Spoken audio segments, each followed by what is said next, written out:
Naquela manhã silenciosa, a cidade ainda despertava quando uma notícia começou a se espalhar de forma fragmentada, confusa, quase inacreditável. Não era o tipo de informação que se compreende de imediato. Primeiro surgiram rumores, depois manchetes apressadas, em seguida versões que se contradiziam. Uma família inteira havia sido encontrada morta dentro de um apartamento na zona norte de São Paulo. Entre os corpos estava o de um menino de apenas 13 anos. O nome dele era Marcelo Pesseguini. E, desde as primeiras horas daquele dia, a narrativa oficial apontava para uma conclusão rápida demais, para um caso complexo demais. Marcelo teria matado os próprios pais, a avó e uma tia-avó antes de tirar a própria vida. A explicação parecia fechada, redonda, quase conveniente. Mas à medida que o tempo avançava e os detalhes vinham à tona, algo começou a incomodar. Não era apenas a brutalidade do que estava sendo dito, mas a forma como tudo foi apresentado. O silêncio pesado da cena do crime contrastava com a velocidade das conclusões. Em poucas horas, o menino havia sido transformado de vítima em autor, de criança em assassino, de alguém que deveria ser protegido em alguém que precisava ser explicado, rotulado, encerrado. Marcelo era descrito por colegas e professores como um garoto introspectivo, inteligente, reservado. Gostava de desenhar, era curioso, tinha interesses comuns para alguém da sua idade. Não havia histórico de violência, não havia relatos de agressividade extrema, não havia sinais claros de um colapso iminente. Ainda assim, a versão inicial não deixava espaço para dúvidas. Tudo teria começado e terminado dentro daquele apartamento, pelas mãos de um adolescente. O impacto dessa narrativa foi imediato. A opinião pública reagiu com choque, incredulidade e, em muitos casos, aceitação automática. Afinal, se as autoridades disseram, se a polícia afirmou, se os laudos iniciais apontaram nessa direção, por que questionar? Mas é exatamente aí que o caso começa a se tornar mais do que uma tragédia familiar. Ele passa a ser um espelho desconfortável de como histórias são construídas, encerradas e arquivadas antes mesmo de serem plenamente compreendidas. Desde o início, a cena levantava perguntas silenciosas. Como um garoto de 13 anos teria conseguido executar uma sequência tão precisa de ações? Como teria acesso às armas? Como teria conseguido controlar emocionalmente uma situação tão extrema, sem deixar sinais claros de luta, hesitação ou falha? Essas perguntas não ganhavam espaço nas coletivas de imprensa, nem nos primeiros relatórios divulgados ao público. O foco era outro: apresentar uma linha lógica, rápida e definitiva. O apartamento, localizado em um bairro comum, não apresentava sinais evidentes de invasão. Isso reforçou ainda mais a tese de que tudo havia acontecido entre pessoas conhecidas, dentro de um círculo fechado. A arma utilizada pertencia ao pai de Marcelo, um policial militar. Esse detalhe foi tratado como peça-chave para sustentar a narrativa oficial. Se a arma estava ali, se o acesso era possível, então o restante parecia se encaixar, pelo menos superficialmente. Mas casos assim raramente se sustentam apenas na superfície. Cada detalhe omitido, cada pergunta não respondida, cada inconsistência ignorada, começa a ganhar peso com o tempo. Familiares mais distantes, amigos da família e até alguns especialistas começaram a demonstrar desconforto com a rapidez do encerramento simbólico do caso. Não se tratava de negar a tragédia, mas de questionar se a verdade havia sido de fato alcançada. A mídia, naquele primeiro momento, também seguiu a trilha já desenhada. Manchetes repetiam a mesma estrutura, os mesmos termos, as mesmas conclusões. A imagem de Marcelo passou a ser associada a palavras que nenhum adolescente deveria carregar. Pouco se falava sobre quem ele era, sobre sua rotina, seus medos, seus conflitos internos, se é que existiam. O menino virou personagem de um roteiro que parecia já estar pronto antes mesmo de ser completamente escrito. Com o passar dos dias, no entanto, pequenas fissuras começaram a aparecer. Informações que não se encaixavam perfeitamente na versão inicial surgiam em entrevistas secundárias, em notas de rodapé, em falas de pessoas que não tinham espaço nos grandes noticiários. Questões técnicas começaram a ser levantadas: posição dos corpos, dinâmica dos disparos, ausência de determinados vestígios esperados em uma sequência daquela natureza. Nada disso era suficiente, isoladamente, para derrubar a narrativa oficial. Mas juntas, essas dúvidas começaram a formar algo maior. A sensação de que a história não havia sido totalmente contada. O nome de Marcelo, então, passou a carregar um peso duplo. Para alguns, ele era o símbolo de um ato inexplicável de violência extrema. Para outros, começava a se tornar o centro de um possível erro de interpretação, de uma investigação apressada, de uma verdade que talvez tivesse sido simplificada demais para caber sem um relatório final. Essa divisão silenciosa nunca foi oficialmente reconhecida, mas sempre esteve ali, pairando sobre cada nova discussão sobre o caso. Há algo profundamente perturbador quando uma história envolvendo uma criança é encerrada sem espaço para dúvida. Não porque crianças sejam incapazes de cometer atos graves, mas porque a responsabilidade de entender o contexto, as motivações e as circunstâncias se torna ainda maior. No caso de Marcelo, essa responsabilidade parecia ter sido diluída em nome de uma explicação rápida, que encerrava o caso antes que ele pudesse ser verdadeiramente compreendido. Enquanto isso, o tempo seguia. As manchetes diminuíam. O interesse público começava a se deslocar para outras tragédias, outros escândalos, outras histórias. O caso Marcelo Pesseguini começava a caminhar para o arquivo coletivo da memória social, aquele lugar onde as histórias não resolvidas ficam, não oficialmente, mas emocionalmente encerradas. E é exatamente nesse ponto que ele se transforma em algo maior do que um episódio isolado. Porque, quando se observa com atenção, o que aconteceu naquele apartamento não é apenas uma tragédia familiar. É também um retrato de como sistemas lidam com o inexplicável, de como narrativas são construídas para oferecer conforto, mesmo que esse conforto venha à custa de perguntas sem resposta, de como uma versão oficial pode se tornar, com o tempo, mais poderosa do que a própria verdade. Marcelo deixou para trás mais do que uma cena de crime. Deixou um silêncio cheio de lacunas, um conjunto de perguntas que nunca foram plenamente exploradas, um incômodo persistente que ressurge sempre que alguém decide revisitar o caso com um olhar menos apressado. E é a partir desse silêncio que esta história precisa ser contada. Porque entender o que aconteceu não é apenas uma questão de justiça, é uma questão de memória, de responsabilidade e de coragem para admitir que, às vezes, as respostas mais rápidas não são as mais corretas e que, por trás de uma versão aparentemente definitiva, pode existir uma verdade muito mais complexa, esperando para ser ouvida.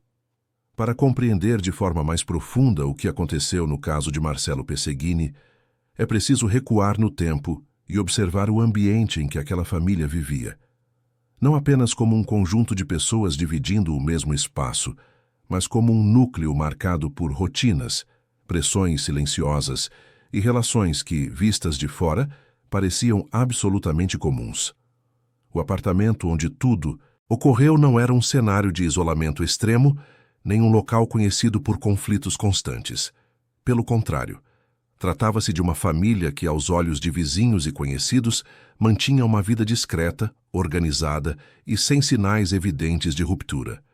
O pai de Marcelo era policial militar. Essa informação, desde o início, teve um peso enorme na forma como o caso foi interpretado. Ser policial significava conviver diariamente com o risco, com a violência e com a necessidade de controle emocional. Dentro de casa, isso também se traduzia em uma presença marcada pela disciplina e pela rotina rígida. A arma usada no crime, segundo a versão oficial, pertencia a ele. Esse detalhe se tornou um dos pilares da narrativa construída. A ideia de que o acesso à arma explicaria a sequência de mortes. Mas, ao mesmo tempo, essa mesma informação levantava outras questões menos exploradas. Armas de fogo não são objetos neutros dentro de uma casa. Elas carregam regras, protocolos e responsabilidades específicas. Não se trata apenas de acesso físico, mas de controle, armazenamento, hábito e vigilância. Para um adolescente, especialmente um adolescente sem histórico de violência, o simples fato de uma arma estar presente não explica por si só uma execução múltipla. Ainda assim, essa nuance raramente aparecia nas análises iniciais divulgadas ao público.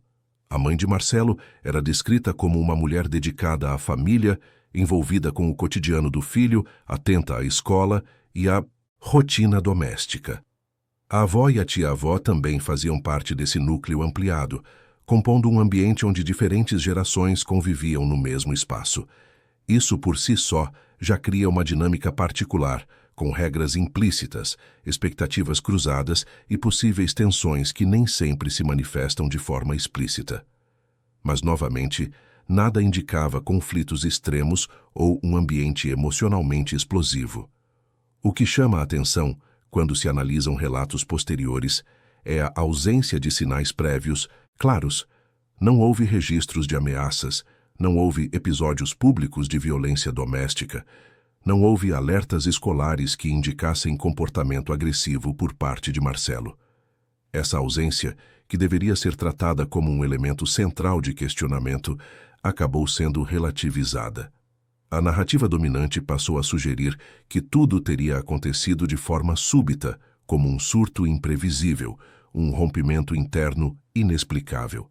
Essa explicação, embora possível em termos teóricos, é extremamente rara na prática, especialmente quando envolve uma sequência tão organizada de ações.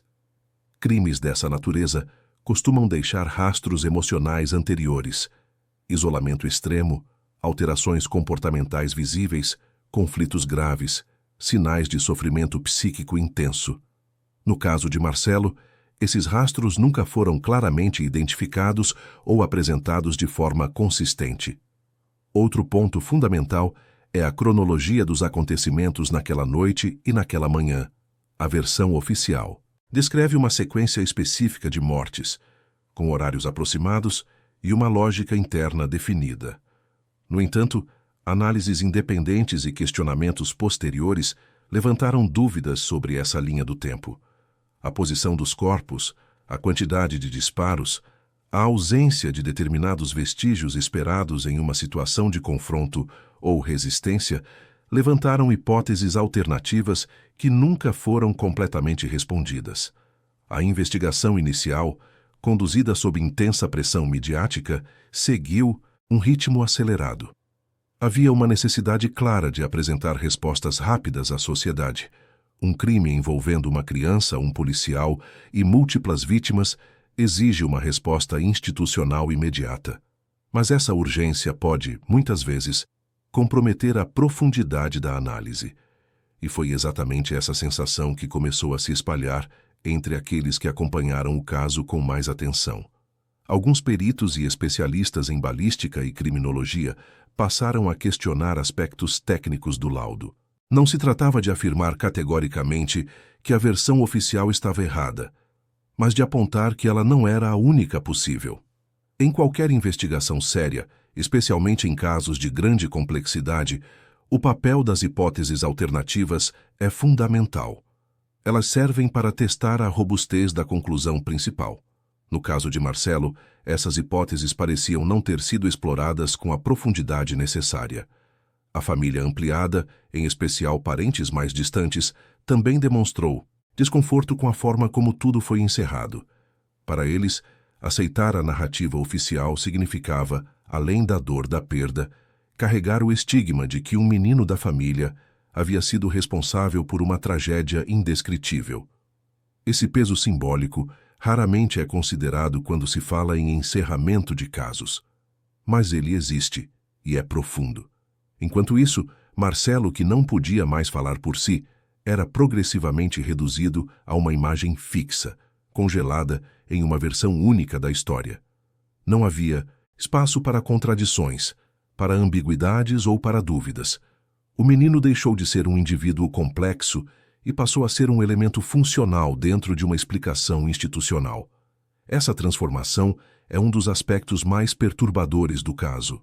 É importante entender que questionar a investigação não significa desrespeitar as vítimas ou minimizar a tragédia. Pelo contrário, significa reconhecer que a verdade, especialmente em casos extremos, raramente é simples. Significa admitir que sistemas falham, que pressões externas influenciam decisões e que a busca por respostas rápidas pode silenciar perguntas essenciais. O caso Marcelo Pesseguini começa então a se deslocar do campo estritamente criminal para um campo mais amplo, onde entram questões sobre metodologia investigativa, responsabilidade institucional e construção de narrativas públicas. Não se trata apenas de quem puxou o gatilho, mas de como chegamos à conclusão de quem puxou o gatilho e se esse caminho foi percorrido com o cuidado necessário. Esse segundo olhar, mais lento e mais atento, não ganhou espaço no momento em que o caso estava no auge da atenção pública. Ele começou a se formar aos poucos, quase à margem, alimentado por dúvidas persistentes e pela sensação de que algo havia sido encerrado cedo demais. E é justamente esse olhar que permite avançar para camadas ainda mais profundas da história. Porque, quando se começa a questionar a base da investigação, surge inevitavelmente uma pergunta maior. E se a história contada não for toda a história?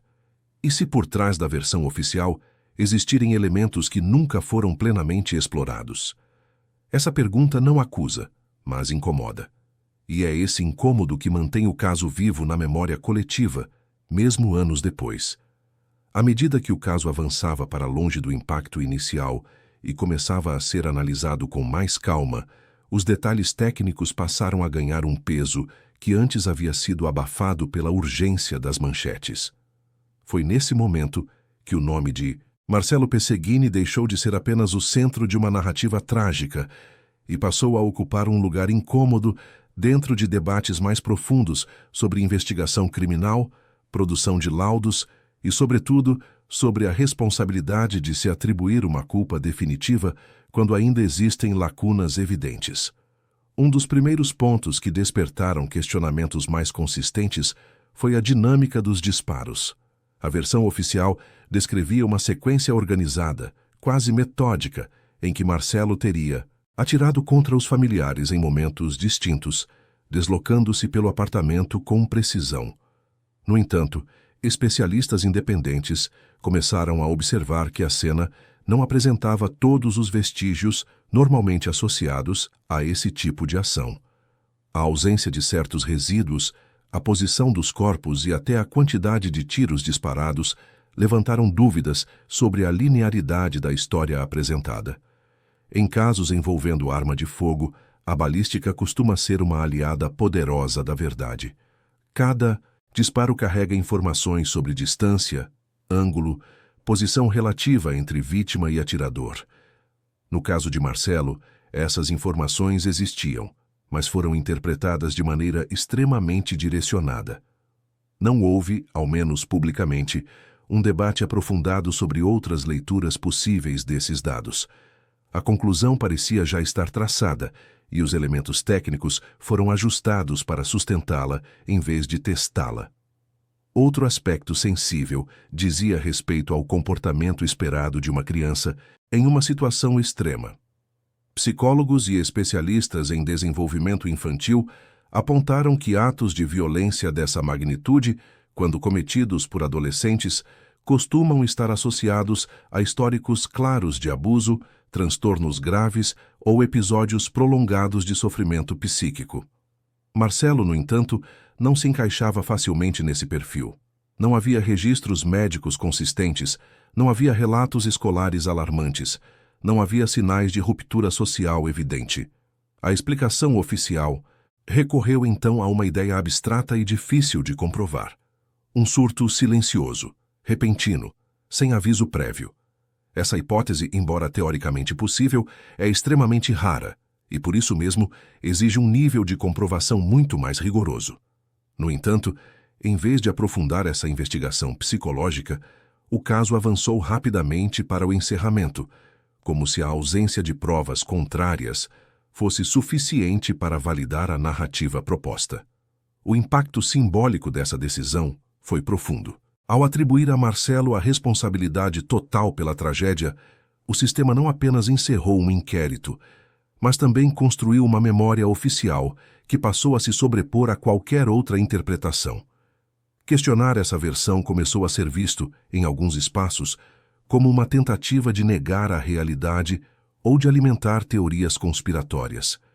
Esse rótulo, por si só, afastou discussões legítimas e silenciou vozes críticas. A mídia teve um papel central nesse processo.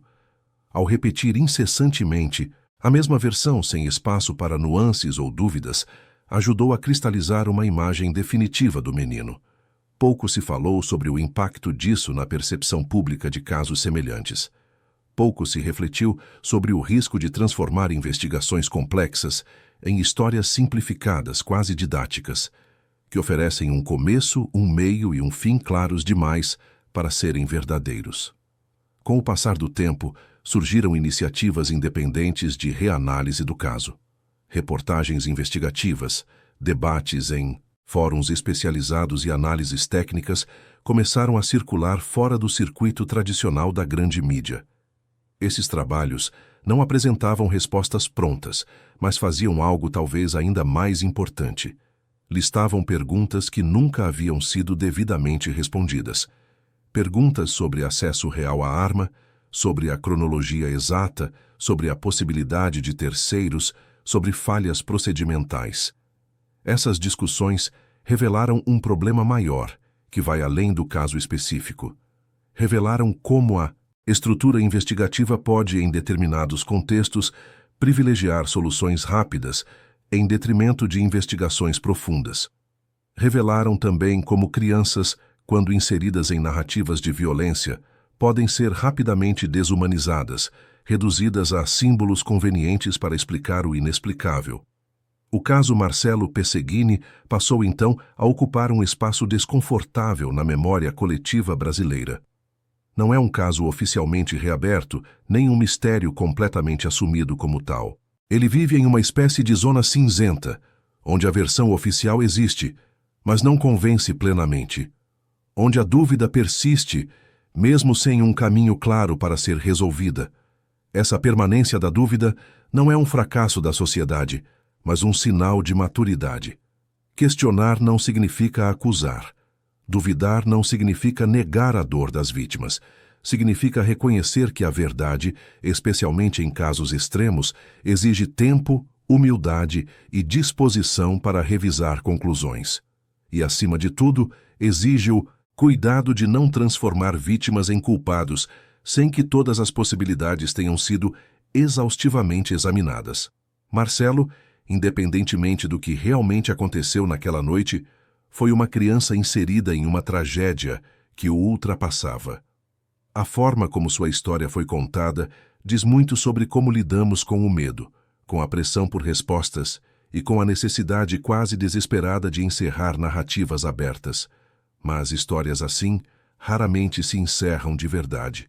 Elas permanecem, ecoando em perguntas que insistem em não desaparecer. E é justamente esse eco que mantém o caso vivo, não como um espetáculo, mas como um alerta. Um alerta sobre os limites das certezas rápidas, um alerta sobre o poder das narrativas oficiais e um alerta sobre a responsabilidade coletiva de olhar com mais cuidado quando o silêncio parece ter sido imposto cedo demais. Conforme o caso Marcelo Pesegini se consolidava no imaginário coletivo, um outro elemento passou a exercer influência decisiva sobre a forma como a história seria lembrada: a mídia. Desde os primeiros momentos, a cobertura jornalística assumiu um papel que ia além da simples transmissão de informações. Ela passou a funcionar como um filtro interpretativo, organizando os fatos dentro de uma narrativa coerente, linear e, sobretudo, fácil de consumir. Em tragédias complexas, essa tendência é comum. O problema surge quando a necessidade de clareza supera o compromisso com a complexidade. As primeiras reportagens seguiram um padrão quase uniforme. Títulos fortes, linguagem direta, conclusões firmes. A história era apresentada como um drama fechado, com início, meio e fim bem definidos. O menino havia cometido os assassinatos e depois tirado a própria vida. Esse enredo, repetido à exaustão, rapidamente se tornou a versão dominante, não apenas nos jornais, mas nas conversas cotidianas, nas redes sociais e até em análises superficiais feitas por comentaristas que nunca tiveram acesso aos autos do processo. Nesse ambiente, a dúvida passou a ser vista como um ruído inconveniente. Qualquer questionamento era tratado como tentativa de relativizar a tragédia ou de alimentar teorias fantasiosas. Pouco espaço foi dado a especialistas independentes que levantavam inconsistências técnicas. Quando apareciam, suas falas eram frequentemente diluídas em meio a explicações oficiais mais assertivas, criando a sensação de que se tratava apenas de opiniões marginais, sem peso real. A força da mídia não estava apenas no que era dito, mas também no que era omitido. Raramente se falava sobre o impacto psicológico de atribuir um crime dessa magnitude a uma criança. Raramente se discutia o efeito desse rótulo sobre familiares sobreviventes, colegas de escola, professores e pessoas que conviveram com Marcelo. A história era contada como se o caso tivesse se encerrado no momento em que a versão oficial foi divulgada, ignorando que as consequências simbólicas se estendem muito além do fechamento de um inquérito. Com o passar do tempo, no entanto, algo curioso começou a acontecer. À medida que a atenção da grande mídia diminuía, surgia um espaço alternativo para a discussão. Blogs independentes, fóruns especializados e, mais tarde, canais de análise aprofundada começaram a revisitar o caso com outro ritmo. Sem a pressão do furo jornalístico ou da audiência imediata, essas análises se permitiam questionar, comparar, revisitar documentos e confrontar versões. Foi nesse cenário que o caso Marcelo começou a ganhar uma nova camada de significado. Ele deixou de ser apenas um episódio isolado e passou a ser citado como exemplo de possíveis falhas estruturais na forma como investigações são conduzidas e apresentadas ao público. Não se tratava mais apenas de saber quem foi o responsável, mas de entender como determinadas conclusões se tornam quase incontestáveis, mesmo quando existem pontos obscuros. A reação da sociedade também passou por uma transformação. No início, predominava o choque seguido de aceitação. Com o tempo, surgia um desconforto silencioso. Muitas pessoas não conseguiam apontar exatamente o que estava errado, mas sentiam que algo naquela história não se encaixava completamente. Esse sentimento difuso é comum em casos onde a narrativa oficial oferece respostas rápidas demais para perguntas grandes demais. Esse desconforto, porém, raramente se transforma em ação concreta. Sem novos elementos oficiais, sem reabertura formal do caso, a dúvida permanece em suspensão. Ela não é suficiente para mudar a versão dominante, mas também não desaparece. O resultado é um tipo de memória coletiva fragmentada, onde coexistem a versão oficial e uma sensação persistente de incompletude. O caso Marcelo Pesseguini, nesse sentido, tornou-se um símbolo silencioso. Um símbolo de como a confiança nas instituições pode ser abalada não por escândalos explícitos, mas por pequenos detalhes ignorados, por perguntas não respondidas, por conclusões que parecem mais funcionais do que verdadeiras. Ele passou a representar para muitos a ideia de que nem toda a verdade cabe em uma manchete. A mídia, ao longo dos anos, raramente revisitou o caso com a profundidade necessária. Quando o fez, foi de maneira pontual, quase protocolar. Não houve grandes revisões, nem investigações jornalísticas de longo prazo que desafiassem de forma estruturada a versão inicial. Esse silêncio posterior contribuiu para consolidar ainda mais a sensação de que o caso havia sido encerrado mais por cansaço do que por convencimento. Ao mesmo tempo, o crescimento de conteúdos documentais e investigativos em plataformas digitais reacendeu o interesse por histórias mal explicadas. O público passou a buscar narrativas mais longas, mais detalhadas, menos apressadas. Nesse novo ambiente, casos como o de Marcelo ganham uma segunda vida, não como espetáculos sensacionalistas, mas como estudos sobre falhas, limites e responsabilidades. Esse movimento revela algo importante sobre a sociedade contemporânea. Existe uma necessidade crescente de compreender o como e o porquê, não apenas o quê. Existe uma desconfiança saudável em relação a versões únicas, especialmente quando envolvem crianças, autoridades e conclusões definitivas. O caso Marcelo se insere exatamente nesse ponto de tensão entre a necessidade de respostas e o direito à dúvida. Assim, mais do que um episódio trágico, ele se transforma em um marco simbólico, um lembrete de que a verdade não é apenas aquilo que é oficialmente declarado, mas também aquilo que resiste ao tempo, às revisões e às perguntas insistentes. Um lembrete de que, quando a mídia silencia cedo demais, a dúvida encontra outros caminhos para sobreviver. À medida que o caso Marcelo Pesseguini se distanciava no tempo, suas consequências passaram a operar de forma menos visível, porém mais profunda.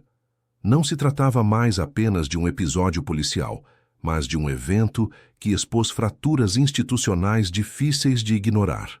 O encerramento, rápido do inquérito, apresentado como sinal de eficiência, acabou revelando algo mais inquietante: a dificuldade do sistema em lidar com situações que fogem completamente do padrão esperado. Casos envolvendo crianças costumam gerar uma resposta quase automática das instituições. Existe uma necessidade implícita de oferecer à sociedade uma explicação clara, fechada e definitiva, mesmo quando a complexidade dos fatos exige cautela extrema. No caso Marcelo, essa urgência parece ter pesado mais do que a prudência. Ao optar por uma narrativa conclusiva, as autoridades não apenas encerraram um processo, mas também cristalizaram uma interpretação que se tornaria quase impossível de contestar. Internamente, esse tipo de decisão gera efeitos silenciosos. Investigadores, peritos e profissionais que eventualmente discordam da versão final raramente encontram espaço para expor dúvidas sem colocar suas carreiras em risco. O sistema premia a convergência, não a divergência. Assim, questionamentos legítimos acabam arquivados junto com o processo, criando uma espécie de consenso artificial que se sustenta mais pela hierarquia do que pela convicção técnica. Esse fenômeno não é exclusivo desse caso. Ele se repete sempre que uma investigação alcança um ponto considerado suficientemente aceitável para o encerramento público. A verdade institucional passa a ser definida não apenas pelo que é comprovável, mas pelo que é funcional. O problema é que funcionalidade não equivale necessariamente a verdade. Ela apenas garante que o sistema continue operando sem atritos imediatos. No campo jurídico, as consequências também são relevantes. Uma vez consolidada a versão oficial, qualquer tentativa posterior de reabertura encontra barreiras quase intransponíveis. Não basta levantar dúvidas.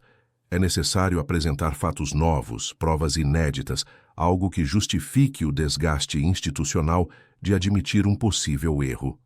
Em casos como o de Marcelo, onde o tempo corrói vestígios e testemunhos, essa exigência se torna quase impossível de cumprir.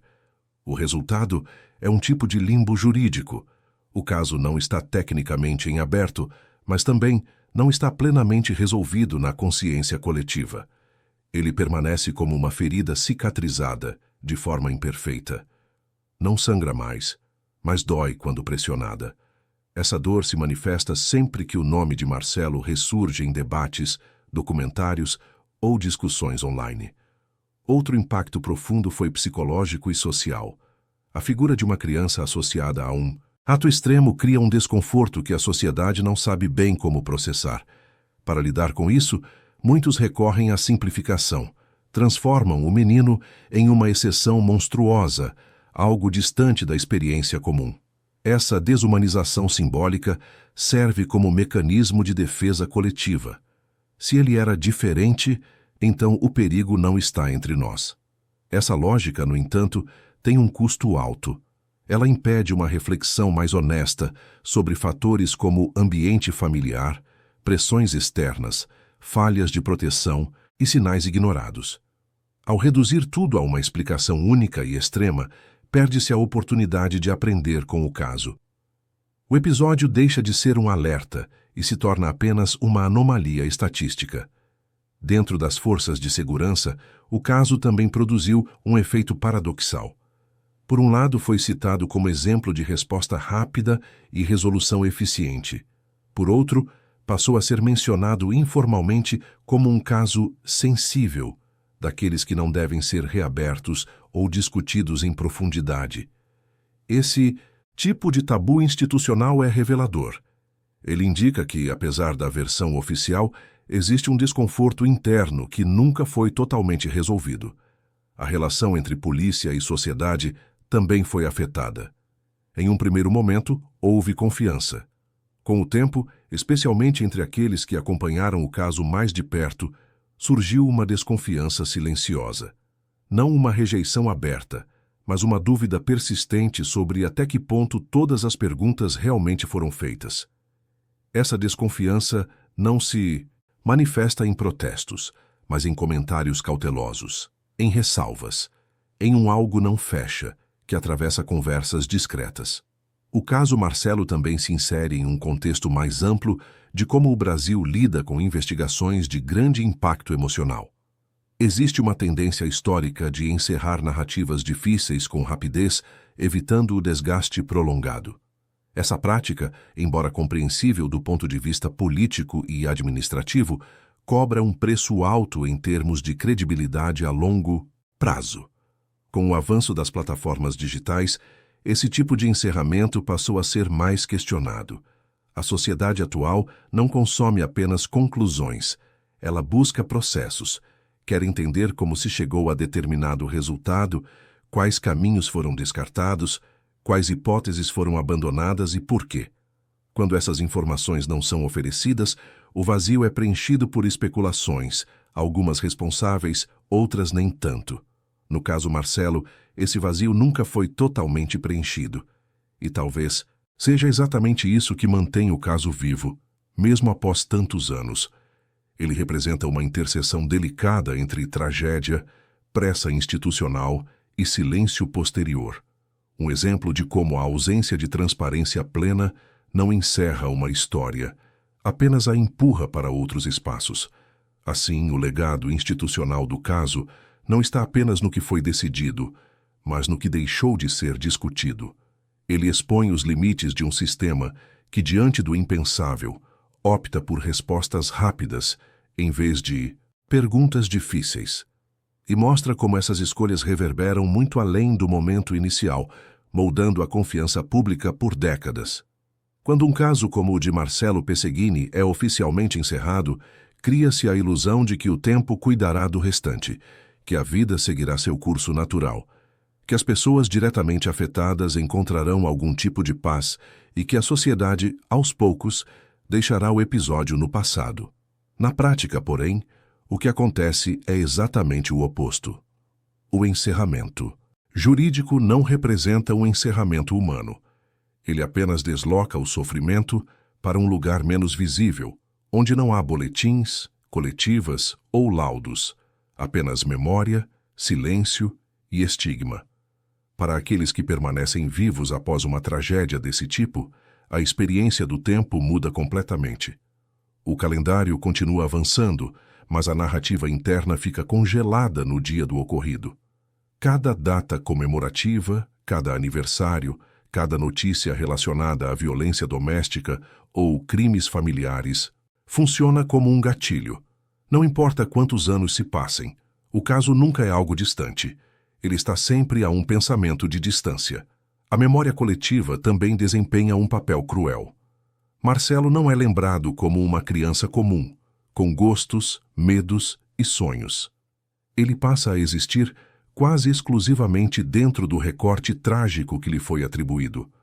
A identidade do menino é substituída pela identidade do caso.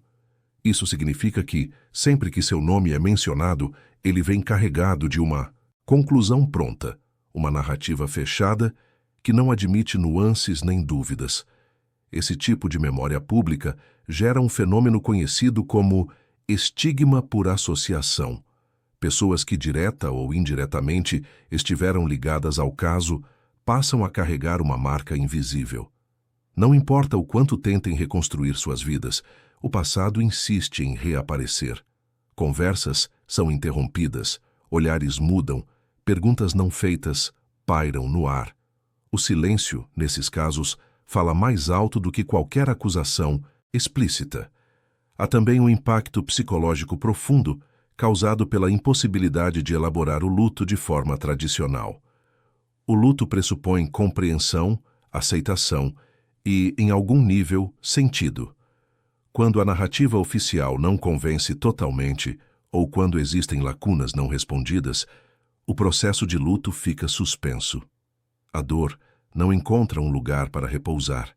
Ela permanece em estado bruto, sem conclusão emocional. Para muitos, o maior peso não é apenas a perda, mas a forma como essa perda foi enquadrada. A sensação de que a história foi contada de maneira incompleta ou apressada gera uma segunda camada de sofrimento, a de não ter sido verdadeiramente ouvido. Isso cria um conflito interno constante entre a necessidade de seguir em frente e a sensação de que algo essencial ficou para trás. No plano social, o caso Marcelo também alterou a forma como certas histórias são recebidas.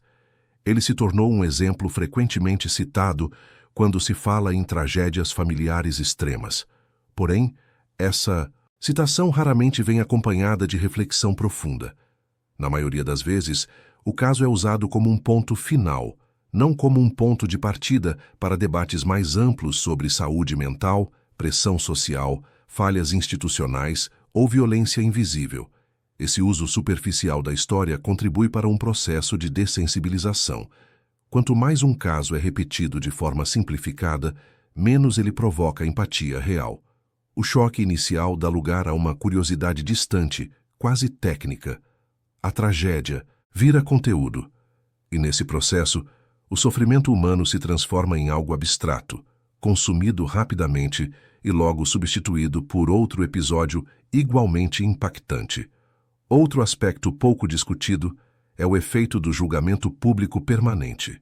Diferente de um tribunal onde há começo, meio e fim, o tribunal da opinião pública nunca se encerra. Novas gerações descobrem o caso, reinterpretam os fatos, formam opiniões baseadas em recortes, manchetes ou vídeos curtos. Cada nova onda de atenção reabre feridas antigas, mesmo para quem tentou se afastar da exposição. Esse ciclo contínuo impede qualquer sensação de encerramento verdadeiro. O caso nunca acaba, porque sempre pode ser redescoberto, reeditado e recontado. Para quem viveu o impacto direto, isso significa reviver a tragédia repetidas vezes, sem controle sobre a narrativa. A história não lhes pertence mais. Ela foi apropriada pelo espaço público. Existe também um silêncio institucional em relação às consequências emocionais desses casos. Pouco se fala sobre acompanhamento psicológico prolongado, suporte contínuo ou responsabilidade do Estado após o fechamento do inquérito. A lógica é simples e cruel. Uma vez que o caso está resolvido no papel, o restante passa a ser considerado uma questão privada. Mas o trauma não respeita essa divisão burocrática. Com o passar dos anos, esse abandono silencioso se transforma em isolamento. Pessoas diretamente afetadas aprendem a não falar sobre o assunto, não porque superaram, mas porque perceberam que falar não produz respostas, apenas desconforto. O silêncio vira uma forma de autoproteção. E, paradoxalmente, esse mesmo silêncio alimenta ainda mais as dúvidas externas. O caso Marcelo, nesse sentido, é emblemático. Ele mostra como a ausência de espaços legítimos para questionamento e elaboração transforma a memória em um campo de tensão permanente. Não se trata de negar fatos, mas de reconhecer que fatos não são suficientes para dar conta da complexidade emocional envolvida. Há também uma dimensão ética nessa discussão. O quanto a sociedade tem o direito de revisitar uma tragédia indefinidamente? Em que ponto a busca por compreensão se transforma em exploração? Essas perguntas raramente são feitas, mas são centrais para entender o impacto real de casos como esse. No fundo, o que permanece é uma sensação coletiva de incompletude. Algo foi encerrado cedo demais, explicado rápido demais, absorvido superficialmente demais. E essa sensação não pertence apenas a uma família ou a um grupo específico. Ela se espalha de forma difusa por todos que acompanham o caso com atenção genuína. Assim, o legado humano do caso Marcelo não está apenas no que aconteceu naquele dia, mas no que continuou acontecendo depois, longe das câmeras e dos relatórios. Ele revela como o tempo não apaga tragédias mal elaboradas, apenas as empurra para camadas mais profundas da memória social, onde continuam agindo silenciosamente.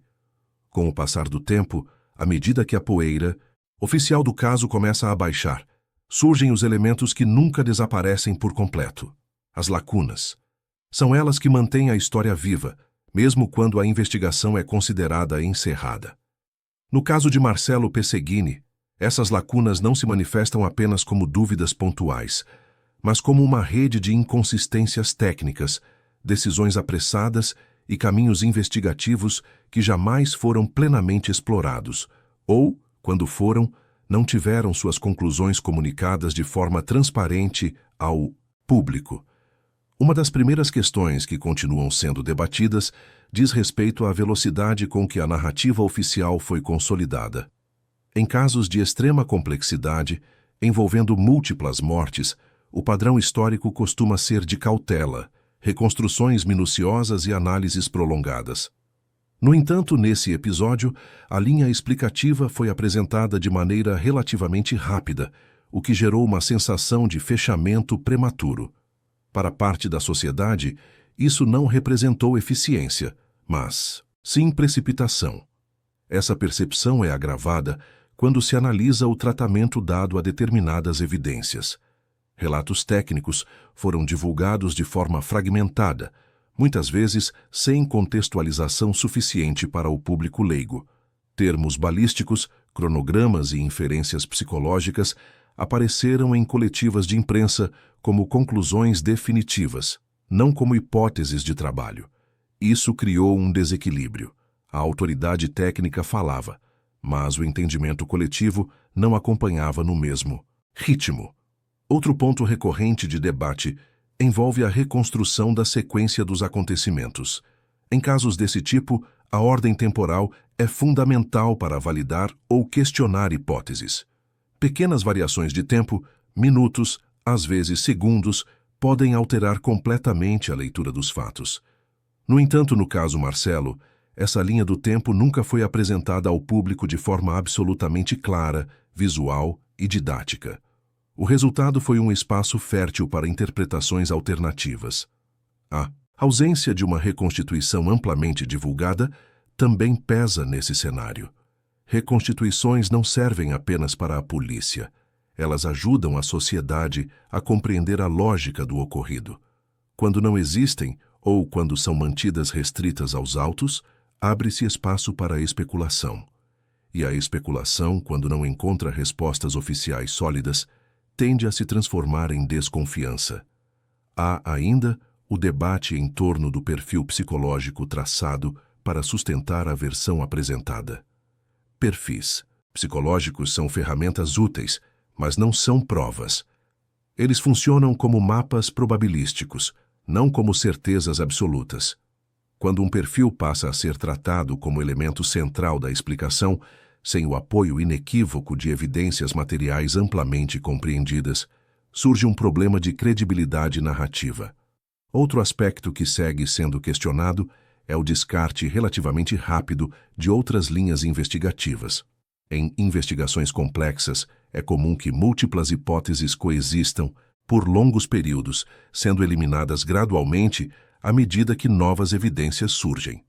No entanto, no imaginário público, a sensação foi de que alternativas foram abandonadas cedo demais, antes de serem exaustivamente examinadas. Esse sentimento não nasce necessariamente da existência de provas ocultas, mas da falta de comunicação clara sobre por que determinadas hipóteses foram descartadas. Quando o público não entende o porquê, ele tende a desconfiar do resultado.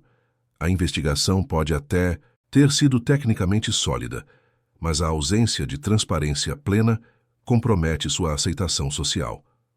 Também existe um debate persistente sobre o contexto mais amplo em que o caso ocorreu. Violência, pressão social, ambiente familiar, rotinas, histórico-emocional. Todos esses elementos são complexos e raramente se encaixam em explicações lineares. Quando a narrativa final parece simples demais para dar conta de uma tragédia tão extrema, ela naturalmente desperta resistência. É nesse ponto que o caso Marcelo se aproxima de outros episódios emblemáticos. Não pela ausência de respostas, mas pela sensação de que as respostas oferecidas não esgotam as perguntas. E quando perguntas legítimas permanecem sem acolhimento institucional, elas não desaparecem. Elas apenas migram para fóruns alternativos, debates informais e análises independentes. A postura defensiva adotada por instituições diante desses questionamentos também contribui para o desgaste da narrativa oficial. Em vez de abrir espaço para dúvidas razoáveis, muitas vezes a reação é tratar qualquer questionamento como desinformação ou má-fé. Isso cria uma divisão artificial entre versão correta e teoria conspiratória, quando na realidade existe um campo intermediário de dúvidas honestas. Com o avanço das redes sociais e do acesso a documentos digitalizados, esse tipo de caso ganha uma segunda vida. Pessoas passam a revisar laudos, comparar entrevistas antigas, identificar contradições discursivas e mapear mudanças sutis no posicionamento oficial ao longo do tempo. Mesmo quando essas análises não levam a conclusões novas, elas reforçam a percepção de que o caso não foi totalmente digerido. Outro fator importante é o silêncio posterior. Após o encerramento, raramente há iniciativas institucionais para revisitar o caso sob uma perspectiva pedagógica ou de prestação de contas. Não se explicam os aprendizados, não se reconhecem falhas metodológicas, não se contextualizam decisões difíceis. Esse silêncio não protege a investigação, ele a fragiliza. O resultado final é um paradoxo. Quanto mais se tenta encerrar definitivamente o caso, mais ele resiste ao esquecimento. Não porque haja, necessariamente, uma verdade escondida, mas porque a verdade apresentada não dialoga plenamente com as inquietações que o próprio caso gerou. Assim, o que permanece em aberto não é apenas uma dúvida factual, mas uma dúvida institucional. Até que ponto nossas estruturas investigativas estão preparadas para lidar não só com crimes complexos, mas com a necessidade de explicá-los de forma convincente, humana e transparente? O caso Marcelo continua sendo revisitado não por morbidez, mas porque ele expõe as limitações do modelo tradicional de encerramento. Ele mostra que, em certas tragédias, resolver não é o mesmo que convencer, e concluir não significa necessariamente compreender. Quando um caso ultrapassa os limites do boletim de ocorrência e passa a ocupar o espaço público, a mídia deixa de ser apenas observadora e se torna parte ativa da história. No caso de Marcelo Pesegini, esse processo foi rápido, intenso e irreversível. Em poucas horas, a tragédia deixou de ser apenas uma investigação policial e passou a existir como narrativa mediada por manchetes, enquadramentos, escolhas editoriais e silêncios estratégicos. É nesse ponto que o caso ganha uma segunda camada de complexidade, a da construção simbólica. Desde os primeiros momentos, a cobertura jornalística buscou respostas imediatas. Isso é compreensível. A lógica do noticiário funciona em tempo real, pressionada por audiência, concorrência e pela expectativa de oferecer sentido ao caos. No entanto, em casos extremos, essa pressa cobra um preço alto.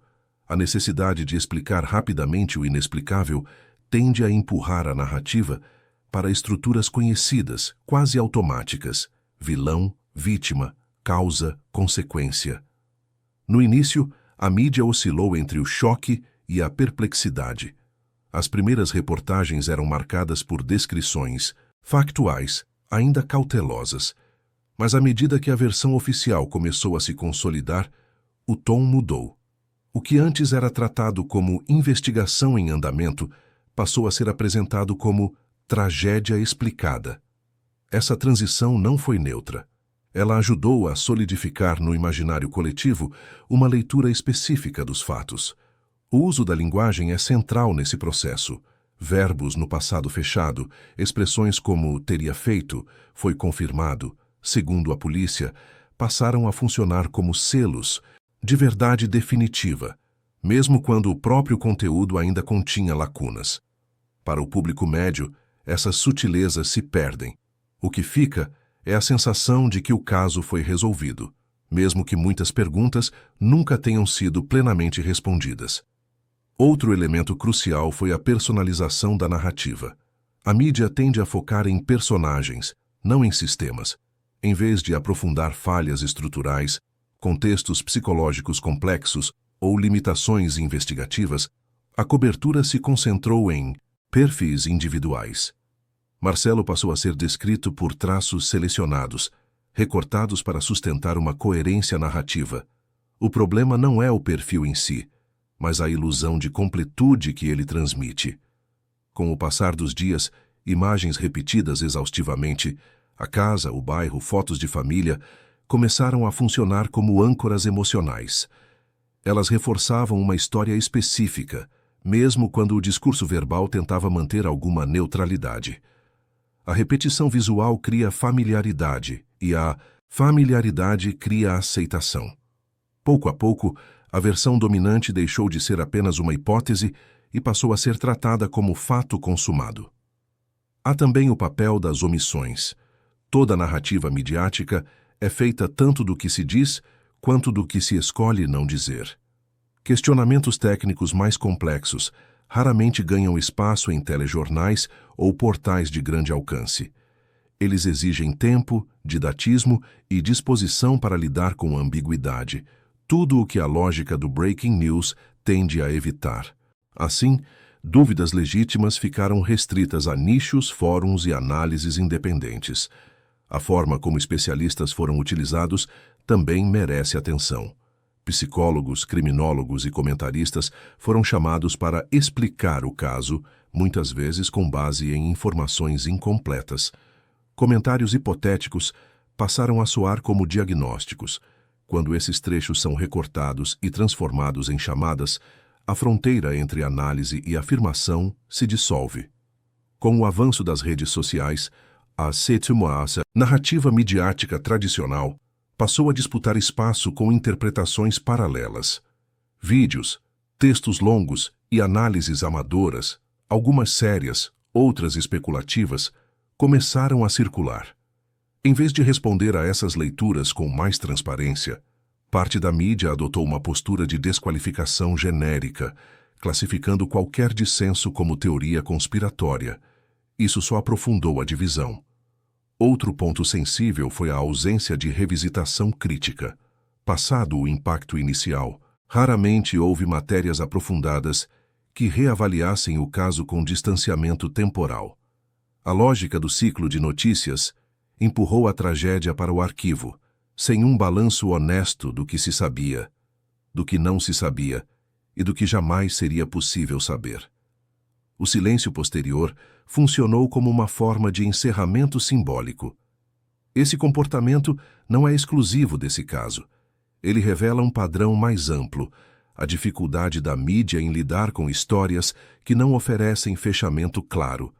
Em vez de assumir a incerteza como parte legítima da realidade, opta-se por uma narrativa fechada, mesmo que frágil. O problema é que o público percebe essa fragilidade e reage.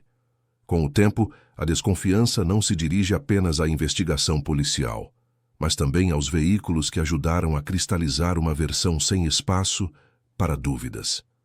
A mídia, que deveria funcionar como mediadora crítica, acaba sendo vista como amplificadora acrítica. Isso corrói a credibilidade não apenas de uma reportagem específica, mas do ecossistema informativo como um todo. O caso Marcelo, nesse sentido, se transforma em um espelho. Ele reflete os limites do jornalismo quando confrontado com tragédias complexas, emocionalmente carregadas e tecnicamente difíceis de explicar. Mostra como a busca por clareza pode, paradoxalmente, gerar confusão, e como o excesso de certezas pode produzir mais dúvidas do que o reconhecimento honesto da incerteza. No fim, a narrativa pública que permanece não é apenas sobre o que aconteceu naquela casa, mas sobre como escolhemos contar o que aconteceu. Quem falou primeiro, quem teve mais espaço, quem foi silenciado e quais perguntas foram consideradas legítimas. A história não vive apenas nos fatos, mas na forma como eles são organizados, repetidos e lembrados. Por isso, entender o papel da mídia nesse caso não é um exercício de acusação, mas de reflexão. É reconhecer que, em determinadas tragédias, o jornalismo não apenas informa, ele molda a memória coletiva. E essa memória, uma vez formada, é extremamente difícil de revisitar sem resistência. Com o tempo, à medida que o caso de Marcello Pesseguini se distanciava dos holofotes da grande mídia, surgia uma percepção crescente de que o encerramento do caso não havia sido definitivo. O caso, oficialmente, havia sido arquivado com a conclusão de que Marcello havia sido o responsável pela morte dos próprios familiares e por sua própria morte, mas o abandono de questionamentos em torno de aspectos técnicos, psicológicos e institucionais deixou um campo fértil para a dúvida. O que parecia, à primeira vista, uma resolução rápida e eficaz para um caso de extrema complexidade, revelou-se na prática um reflexo das fragilidades do sistema investigativo e do próprio processo de apuração da verdade. No campo jurídico, o caso de Marcello Pesseguini exemplifica como a pressão por respostas rápidas pode comprometer a profundidade da investigação. A decisão de fechar o caso rapidamente, sem explorar com a devida profundidade as inconsistências da versão apresentada, expôs as falhas do sistema e a dificuldade das autoridades em lidar com situações fora do padrão. Isso se tornou especialmente evidente quando se olhou para as lacunas que ficaram no processo investigativo.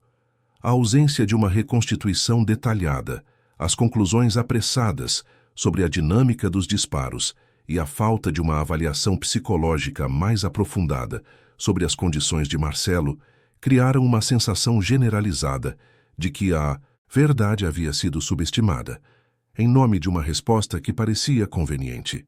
Embora o caso tenha sido rapidamente fechado, com a narrativa oficial sendo amplamente aceita, a exposição dessas falhas criou uma sensação persistente de incompletude. A percepção de que perguntas fundamentais não foram respondidas de forma satisfatória gerou, com o tempo, um questionamento mais profundo sobre os métodos investigativos utilizados e a transparência das decisões tomadas pelas autoridades. Esse cenário alimentou a desconfiança em relação ao sistema de justiça, criando uma fissura entre a versão oficial, amplamente aceita pela sociedade, e a sensação de que, para muitos, a história de Marcello ainda estava incompleta. Essa dúvida não desapareceu com o passar dos anos. À medida em que o caso de Marcello Pesseguini permanecia vivo nas memórias coletivas e nas redes sociais, surgiram novas discussões em torno da falha das autoridades em examinar as alternativas possíveis. Enquanto a versão oficial permanecia inabalável, movimentos alternativos começaram a questionar a rapidez com que a investigação foi concluída. Críticos apontavam que a busca por explicações simplistas ignorou a complexidade do caso e falhou em reconhecer a importância da revisão contínua de hipóteses. Esse movimento de questionamento, mesmo que isolado, refletia a crescente insatisfação com a explicação oficial. Ao longo do tempo, os debates sobre o caso Marcello Pesseguini se expandiram, não apenas para examinar a narrativa oficial e os erros cometidos pela polícia, mas também para refletir sobre a forma como os sistemas investigativos lidam com tragédias que envolvem crianças. A pressa em resolver casos envolvendo menores de idade e figuras públicas como o pai policial pode levar a uma abordagem apressada, em que o foco na resposta imediata sobrepõe a necessidade de uma investigação profunda e detalhada. A mídia, com seu poder de formação de opinião, contribuiu para a construção de uma narrativa sem espaço para dúvidas, reforçando a versão oficial e silenciando qualquer questionamento. Dessa forma, o caso de Marcelo não só expôs falhas nas investigações, mas também na forma como as tragédias familiares são tratadas pela mídia e pelas autoridades, especialmente quando envolvem jovens.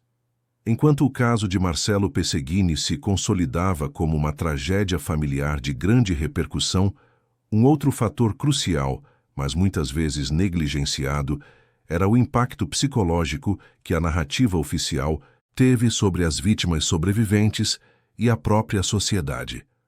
Ao se tornar uma história de um menino de 13 anos que matou sua família e depois tirou sua própria vida, Marcelo passou a ser representado de forma unidimensional, como um monstro ou um ser que, por motivos desconhecidos e sem explicação clara, cometeu um ato de violência extrema. Essa redução do caso a um rótulo simplificado não apenas desumanizou Marcelo, mas também silenciou a complexidade das suas próprias experiências e a dor das pessoas que o cercavam. O impacto psicológico dessa construção de narrativa afetou não apenas a percepção pública, mas também a percepção interna da família e das pessoas próximas.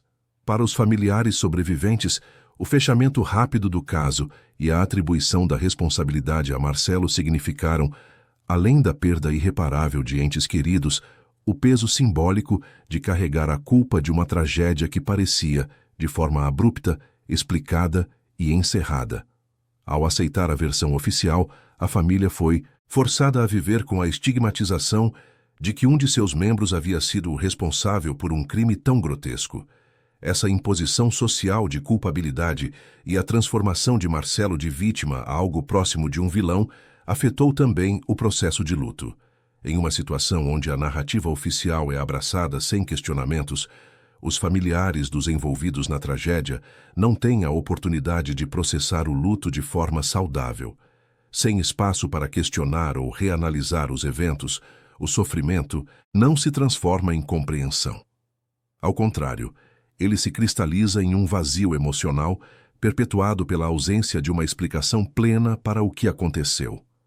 Nesse caso, a dor não encontra lugar para repousar, e a incapacidade de dar sentido à tragédia gera um sofrimento contínuo, sem uma resolução emocional real. A sociedade, por sua vez, também foi profundamente afetada pela forma como a história foi contada.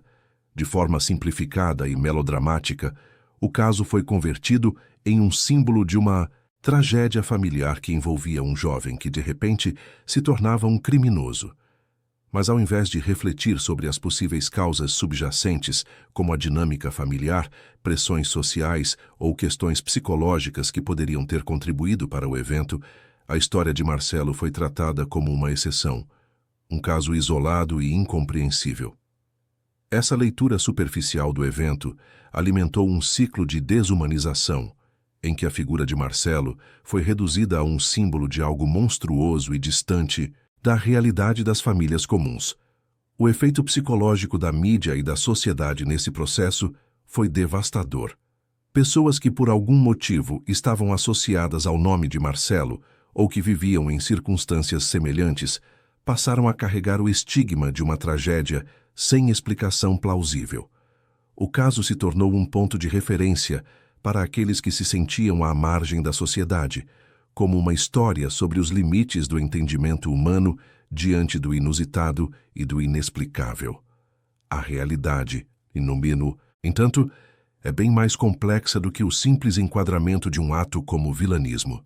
Ao não oferecer uma reflexão mais profunda sobre o contexto da família e do próprio Marcelo, a sociedade perdeu a oportunidade de entender as condições psicológicas e sociais que podem influenciar o comportamento humano em momentos extremos.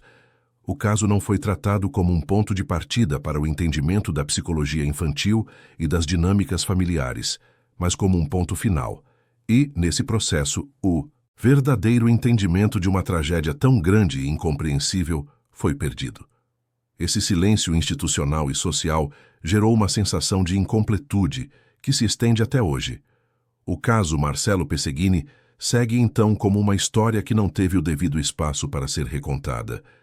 Uma história interrompida pela necessidade de respostas rápidas, mas que, ao ser simplificada, deixou de lado as nuances que poderiam ter permitido a construção de um entendimento mais profundo sobre os fatores que levaram a essa tragédia e, mais importante, sobre como tais eventos podem ser prevenidos e compreendidos, mesmo que o que tenha ocorrido seja de uma natureza imensa e perturbadora.